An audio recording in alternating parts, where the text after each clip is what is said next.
우리는 지금 팬데믹 시대를 살아가면서 전에 한 번도 경험해 보지 못한 특별한 초대를 경험하고 있는 중입니다. 교회의 예배, 결혼식, 장례식에 정부가 초대 인원을 정해놓고 그 비율의 사람들만 초대를 하도록 명령받고 우리는 그것을 시행하는 도중에 있습니다.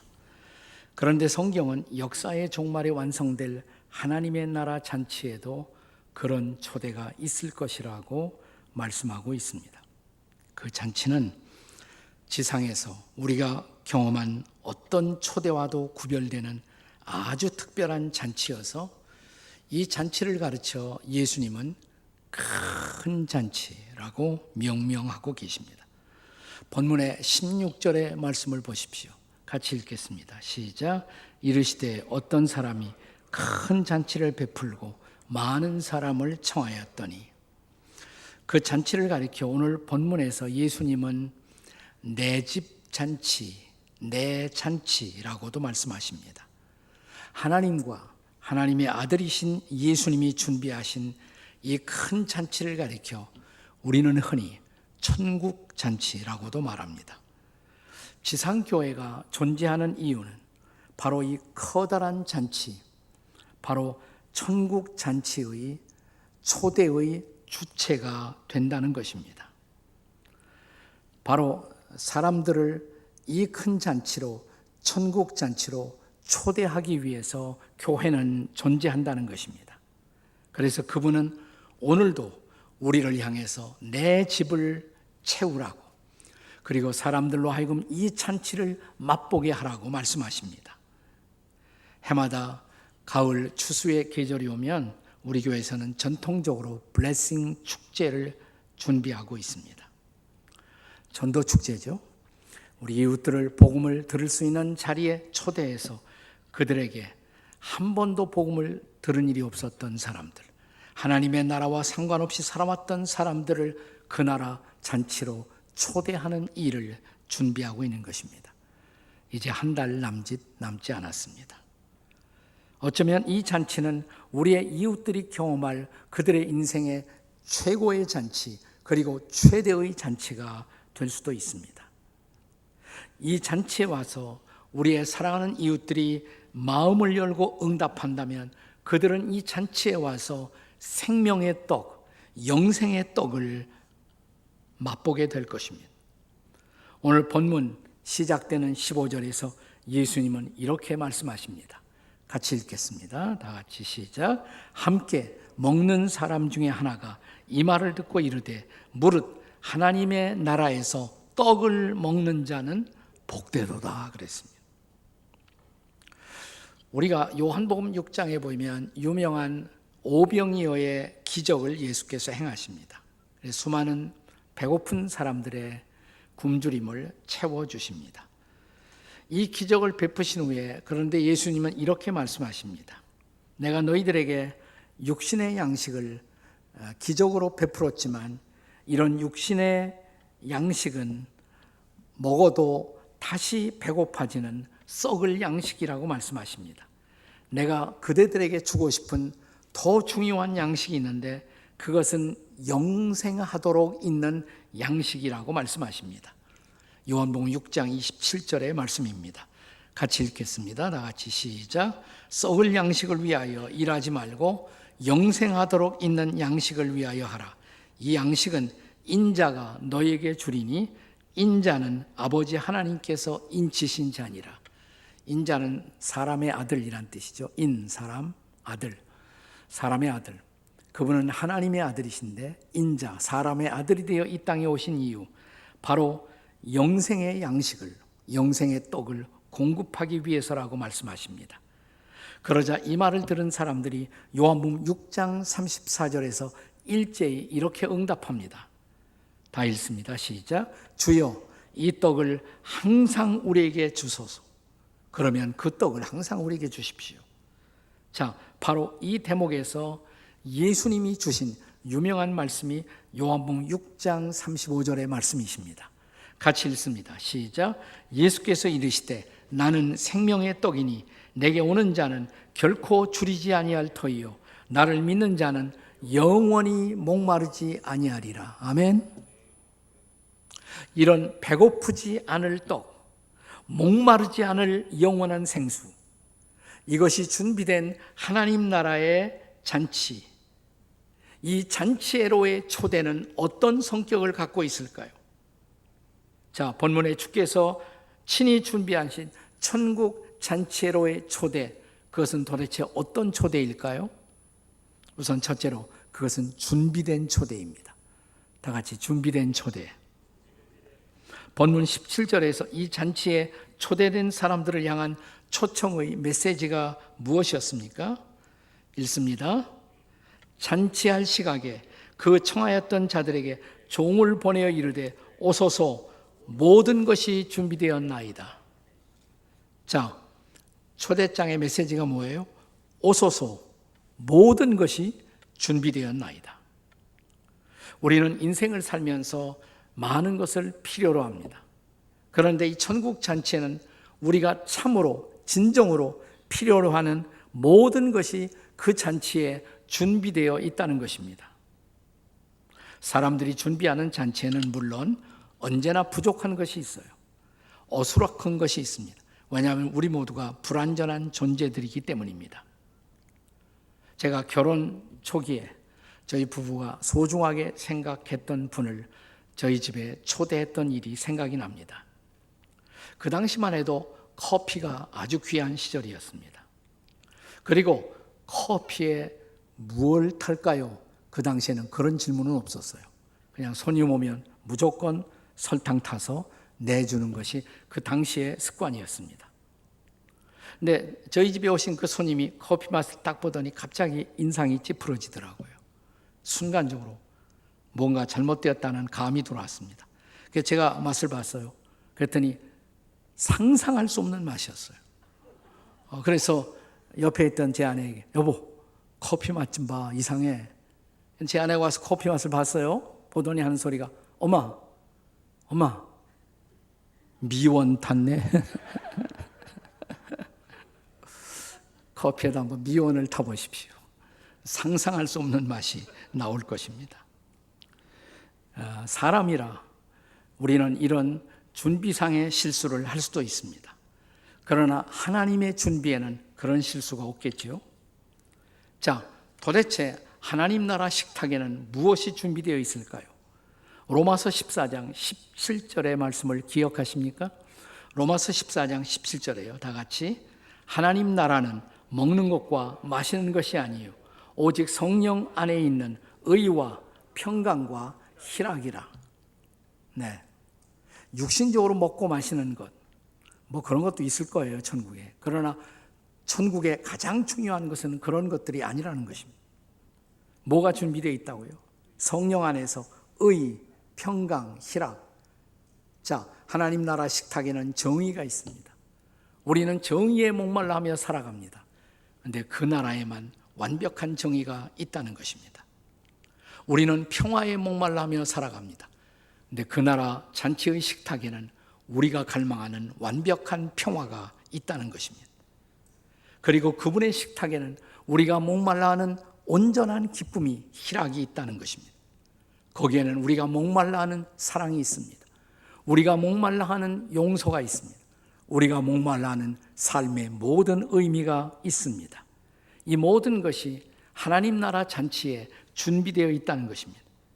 이것을 다 준비하고 그분은 여러분과 저를, 우리를 초대합니다. 오십시오.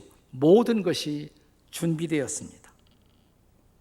하나님 앞에 와서 바로 그 나라의 잔치를 맛볼 수 있었던 다윗은 유명한 시편 23편 1절에서 이렇게 고백하지 않았습니까?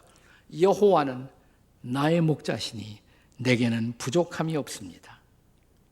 이 부족함이 없이 인생의 모든 것을 채울 수 있는 것이 준비된 그 나라, 바로 그 나라가 하나님의 나라입니다. 그런데 문제는 이런 하나님 나라 잔치회로 사람들이 초대를 받고도 응답하지 않는다는 사실입니다. 이 잔치에 오려고 하지 않는다는 것입니다. 그래서 교회가 필요하다는 것입니다. 교회가 그들에게 이 필요를 설득하기 위해서, 그리고 이 잔치로 사람들이 나올 수 있도록 그 메시지를 알리기 위해서 교회는 존재한다는 것입니다. 하나님 나라 잔치로의 초대, 그것을 이끌어가는 공동체, 그것이 바로 예수 그리스도를 머리로 한 교회인 것입니다. 그렇습니다. 그 나라 잔치, 모든 것이 준비된 초대입니다. 준비된 초대. 그리고 그 나라 잔치는 또 하나의 성격을 갖습니다. 은혜의 초대입니다. 그 나라 잔치로의 초대, 그것은 은혜의 초대입니다. 다 같이 은혜의 초대.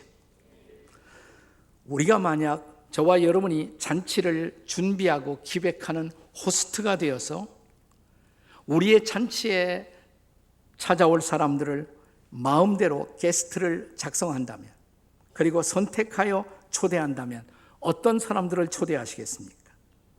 세상적으로, 사회적으로 그럴듯한 명성, 지위 혹은 인기가 있는 사람들을 우리는 초대하려고 하지 않겠습니까? 왜냐하면 그것이 잔치의 질을, 잔치의 명성을 평가하게 될 것이기 때문입니다. 아, 누구도 왔대. 그 사람도 그날 그 잔치에 왔었어. 이런 소리를 우리는 듣고 싶어 하지 않겠습니까? 그런데 오늘 본문의 21절을 보십시오. 누가 이 잔치, 천국 잔치에 초대를 받고 있는가를 주목하십시오. 자, 21절을 같이 읽겠습니다. 시작. 종이 돌아와 주인에게 그대로 고하니 이제 집주인이 노하여 그 종에게 이르되 빨리 시내의 거리와 골목으로 나가서 가난한 자들과 몸 불편한 자들과 맹인들과 저는 자들을 데려오라 하니라. 자, 여기 누가 이 잔치에 초대받고 있습니까? 이 초대받고 있는 사람들의 공통점이 무엇일까요? 사회적인 약자들, 그리고 장애인들이 아닙니까? 뭔가 결격사항을 지니고 살아가는 사람들이었습니다. 그런데 그들이 전혀 차별받지 않고 이 잔치에 초대되고 있다는 것입니다. 이 잔치를 성경이 소개할 때마다 계속적으로 동시에 강조하는 말이 이 말입니다. 차별이 없느니라. 차별이 없느니라. 성경에서는, 그리고 신학에서는 이러한 개념을 가리켜서 은혜라고 말합니다. 은혜, 영어로 grace. 이 단어의 뜻은 받을 자격이 없는 사람들에게 일방적으로 베풀어지는 호의 혹은 사랑, 그것을 은혜라고 말하는 것입니다.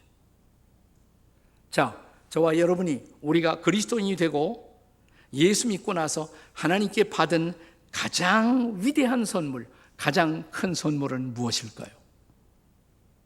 구원이죠. 구원의 선물이죠. 자, 그런데 에베소서 2장 8절의 말씀을 기억하십니까? 같이 읽겠습니다. 에베소 2장 8절 시작. 너희는 그 은혜에 의하여 믿음으로 말미암아 구원을 받았으니 이것은 너희에게서 난 것이 아니요 하나님의 선물이라. 아멘이십니까? 그래서 하나님 나라 잔치애로의 초대, 그것은 은혜의 초대라는 것입니다. 자격이 있어서가 아니라 그분의 은혜로 초대받아 그 나라 백성이 될 수가 있었다는 것입니다. 이런 얘기가 있습니다. 어느 날 한 사람이 천국에 도착했다고 합니다. 천국문을 지키고 있던 천사가 묻습니다. 당신은 천국에 들어갈 자격이 되십니까? 이 사람이 우물쭈물하다가 그래도 제가 지상에서 교회 출석만은 열심히 했습니다. 코로나 때도 나갔습니다. 그러니까 천사가 1점 드리지요. 1점.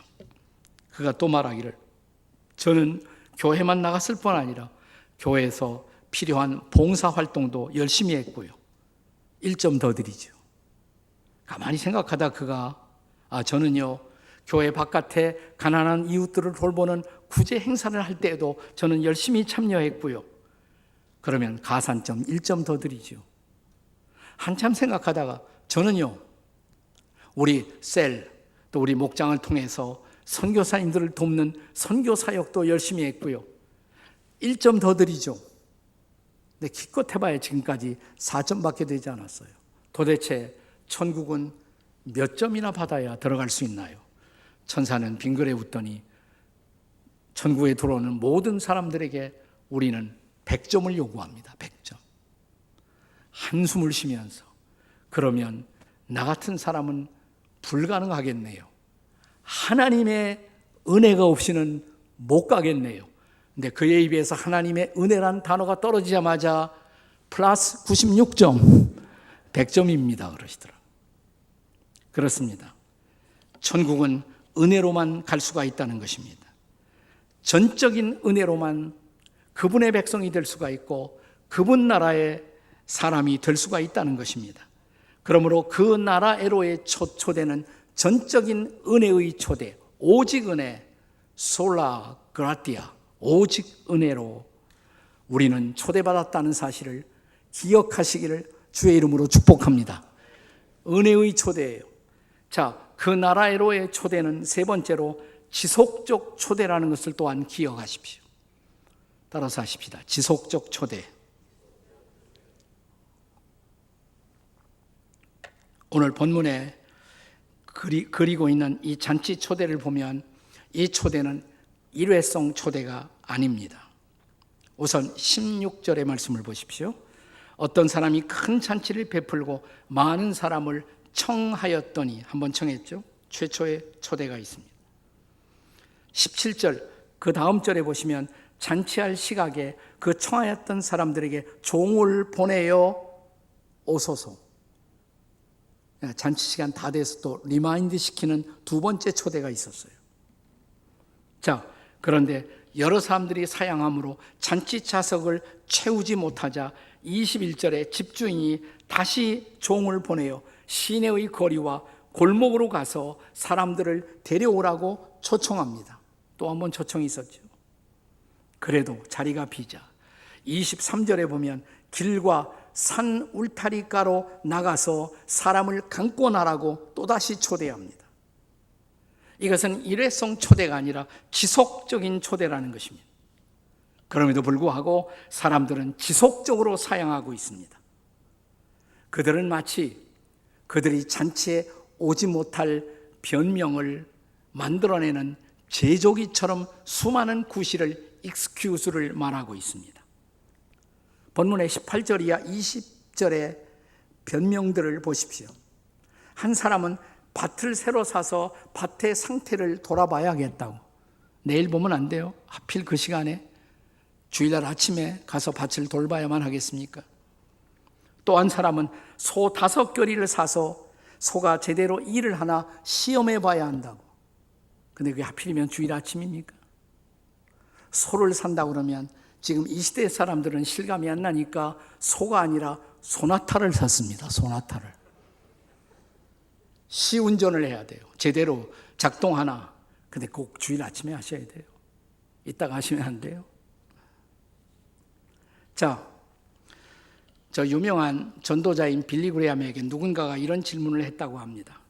어떤 농부인데 우리 농장에 소가 아프면, 주일날 아프면 그래도 그 소를 놔두고 교회를 가는 것이 옳은 일입니까?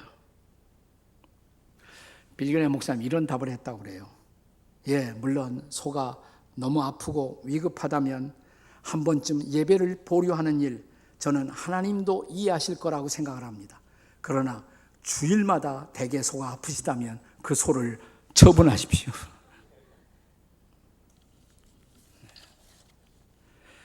이 20절의 변명만은 이해할 만한 변명입니다. 뭐라고 그랬어요? 또 한 사람은 이르되 나는 장가 들었으니 그러므로 가지 못하겠노라. 하나님은 신혼여행 가야 하니까. 이것만은 이해해 주고 싶은 익스큐스가 아니겠습니까? 그러나 생사가 걸린 문제가 발생했다면 그래도 신혼여행을 고집하시겠습니까? 변명이죠, 문제는. 제가 청년 시절부터 늘 전도를 해왔던 친구 한 사람이 있었어요. 이 친구하고 대화하다 보면 이런 생각이 들어요. 이 친구는 예수 안 믿을 이유를 연구하는 사람처럼 그렇게 이유를 많이 만들어내요. 계속 구실이 생겨요. 제가 인내하고 계속 잘 들었습니다. 그런데 어느 날 가니까 그 이유가 구실이 떨어지더라고요. 네, 그것도 한도가 있지. 교회 비판도 한도가 있지. 다 떨어져요 이제.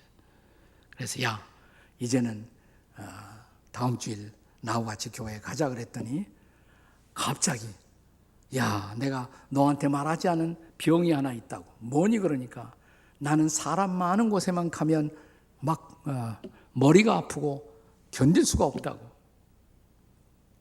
그러니 사흘 후에 저는 그 친구를 극장에서 만났습니다. 거긴 사람 없어요. 사람들이 천국 잔치에 안 오는 이유, 오기 싫어서 그렇죠. 사람들이 예수 안 믿는 이유, 믿기 싫어서 그렇죠. 그러나 그럼에도 불구하고 하나님은 초대를 계속하시는 하나님이십니다. 오라, 오라, come. 내게로 오라, 오라. 성경에 오라는 이 초대가 1900번 이상 나와요. 하나님은 끈질기게 지속적으로 초대하십니다. 포기할 줄 모르는 사랑의 초대. 하나님이 포기하지 않으시기 때문에 우리도 포기할 수 없는 것입니다. 그들을 향해서 포기할 수 없는 사랑으로 초대해야 합니다. 지속적인 초대 말입니다. 본문을 읽어보시면 그 나라 잔치회로에 이 초대가 갖는 또 하나의 성격이 있어요. 강권적 초대라는 것입니다. 따라서 하세요. 강권적 초대. 23절의 말씀을 다시 읽겠습니다. 23절 다 같이 시작. 주인이 종에게 이르되 길과 산 울타리로 가로 나가서 사람을 강권하여 데려다가 내 집을 채우라. 여기 강권이라는 단어가 나와요. 원래 히라보의 아난카조라는 단어인데 영어로는 compare이라는 단어입니다. 인간의 자유로운 의사가 존중되는 사회에서 오늘날 같은 시대에는 사용하기가 곤란한 단어일 수도 있습니다. 하지만 사랑하는 여러분, 어느 시대, 어떤 삶의 현장에서나 강력한 설득이라는 것은 필요한 것입니다. 여러분, 저 옛날 소돔과 고모라 도시가 멸망하기 직전에 하나님이 두 천사를 보내시죠. 그 도시의 사람들을 구원하기 위해서 먼저 롯의 가족에게 두 천사가 도착했습니다. 그리고 다가올 심판을, 멸망을 경고합니다. 그리고 빨리 떠나라고, 구원받기 위해서는 떠나라고. 하지만 거기에 있던 사위들, 롯의 사위들이 그것을 농담으로 알았다 그랬어요. 시간은 가까이 옵니다. 심판의 시간 급했어요. 그러자 두 천사가, 한 천사는 롯의 부부의 손을 잡고, 그리고 또 한 천사는 두 딸의 손을 잡아 강제로 끌어냈습니다. 왜 우리를 이렇게 강제하느냐고 항의했을지도 모르죠. 나 그들을 끌어내고 그들이 이 도시의 산 언덕을 넘어갈 무렵 심판의 불비가 내리기 시작했습니다. 그때에도 롯의 가족들은 두 천사의 강권을 무례한 겁박이라고 비난했을까요? 여러 해 전에 일본의 그 벳부라는 온천 도시에서 일본 목회자들의 그 세미나를 제가 인도하러 간 적이 있었습니다. 아주 온 도시가 다 용암천이 막 들끓고 있는 그런 아주 온천 도시였습니다. 거기에 일본 교인들은 한국 교인들에 비해서 왜 전도열이 약한가를 그분들이, 일본 목회자들이 토론하고 있었어요. 나중에 발표를 하는데 보니까 제가 예상한 대답이 정확하게 나왔습니다. 일본 사람들은 지나치게 예의를 차리다 보니까, 타인들에게 폐를 끼치지 않으려 하다 보니까 전도를 꺼리게 된다는 그런 결론이었습니다. 제가 마지막 그 세미나에 폐회 설교를 하면서 이렇게 그분들에게 도전을 했습니다. 제가 이 벳부 도시에 와 보니까 여러 형태의 유황천들을 많이 봤습니다. 그중에 유독이 지옥이라는 이름을 많이 봤습니다. 산지옥, 해지옥, 아기지옥, 노인지옥, 온갖 지옥들이 있더라고요. 이런 비유를 생각해 보십시오. 여기 어느 날 술 취한 사람 하나가 비틀거리면서 용암이 들끓고 있는 그 지옥촌으로 가고 있는데, 나는 예의를 차리기 위해서, 그분에게 폐해가 되지 않기 위해서 그분이 용암촌으로 걸어 들어가도록 그대로 방관하는 것이 옳은 일일까요? 아니면 조금 실례가 되어도, 조금 폐가 되어도 그가 가는 길을 가로막고 안 돼요, 돌아서십시오, 그대로 가면 죽음입니다, 지옥입니다. 이것이 성경이 말하는 메시지가 아닙니까? 회개하라, 하나님의 나라가 가까웠다고. 바울 사도는 그래서 우리에게 전도는 그리스도의 사랑으로 말미암은 강권이라고 말합니다. 고린도후서 5장 14절이죠. 그리스도의 사랑이 우리를 강권하시는도다. 그렇습니다. 내 사랑하는 사람들의 구원을 위해, 그들의 새로운 생명을 찾기 위해, 그들이 영원한 생명의 떡을 맛보고 저 영원한 삶을 누릴 수 있도록 하기 위해서 그들을 강권할 시간이 바로 지금이 아닙니까? 오늘도 교회의 비어진 좌석들을 바라보며, 아니 하늘나라의 천국의 잔치를, 큰 잔치를 준비하시고 주님은 저와 여러분에게, 우리에게 이 시간도 말씀하시지 않습니까? 내 집을 채우라고. 그리고 그들로 하여금 영생의 떡을 맛보게 하라고, 하나님의 나라의 백성이 되게 하라고. 주님의 강권하시는 사랑을 입은 우리, 그 사랑에 빚진 자라면 우리도 이제 강권의 초대가 필요한 시각이 아닙니까? 언제까지 그대로 두시겠습니까? 여러분이 사랑하는 가족들을, 여러분이 사랑하는 친구들을, 여러분이 사랑하는 이웃들을 그대로 버려두시겠습니까? 아니면 이제 조금 신뢰가 되어도 그들의 갔던 길을 가로막고 이제 저와 함께 복음을 들어보십시다. 하나님 나라의 메시지를 들어보십시다. 그리고 이제 영혼의 구원을 생각해 보십시다. 이렇게 권면할 시간이 되지 않았습니까? 이 가을철 블레싱 축제를 앞두고 내가 누구를 초대할 것인지, 내가 그들을 어떻게 하나님 나라로 인도할 것인지를 진지하게 고민하고 결단하는 이 계절이 될 수 있기를 주의 이름으로 축복합니다. 아멘. 기도하시겠습니다.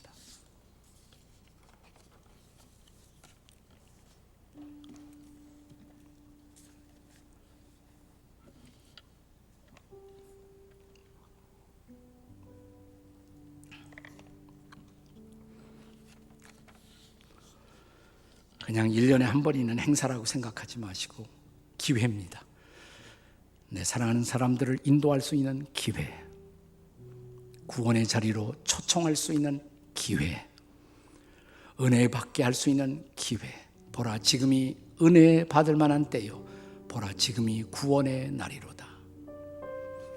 두 손을 가슴에 얹고 여러분이 전도할 사람들의 이름이 생각나셨으면 그들을 품에 안고, 하나님 기회를 주세요. 초대하게 해주세요. 복음을 듣게 해주세요. 주님 앞에 오게 해주세요. 지체하지 않게 주시옵소서. 주님 부르고 함께 통성으로 같이 기도하시겠습니다. 주님, 우리가 기도합니다. 우리가 전도해야 할, 우리가 복음을 전해야 할, 우리가 인도해야 할 사람들이 우리 주변에 얼마나 많이 있습니까? 그들을 방관하지 않게 하시고 그들을 주님 앞으로 인도하게 하시고 그들에게 예수 그리스도가 구원이라고, 생명이라고, 영생이라고 전할 수 있는 우리가 되게 해 주시옵소서. 오 하나님, 지체하지 않고 그 책임 감당하게 도와주시옵소서. 아버지, 영생의 떡이 준비되어 있는데 이 떡을 거부하고 이 떡에 무관심한 우리의 사랑하는 이웃들, 이제 주저하지 않게 해주십시오. 이 가을이 지나가기 전에, 다시 믿을 수 없는 추운 겨울이 오기 전에 그들이 주님 앞에 나올 수 있도록 전도하는 우리가 되도록 도와주시옵소서. 필요하다면 성령의 능력을 힘입어 강권이라도 하게 해 주시옵소서. 사랑의 강권, 그래서 영혼들을 구원하는 도구로 쓰임받는 거룩한 가을이 되도록 축복해 주시옵소서. 예수님의 이름으로 기도합니다. 아멘.